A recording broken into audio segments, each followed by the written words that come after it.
दोस्तों, आज का इंग्लिश वर्ड है बूट। बूट का क्या मतलब है? आइए सीखते हैं आज की इस छोटी सी वीडियो में।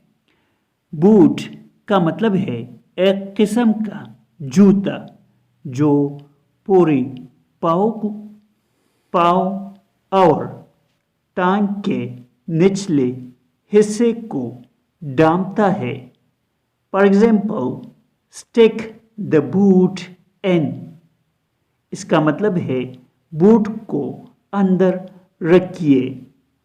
Did you lock the boot? इसका मतलब है क्या आपने बूट को ताला लगा दिया? दोस्तों, चैनल को सब्सक्राइब करें और वीडियो को लाइक और शेयर ज़रूर करें।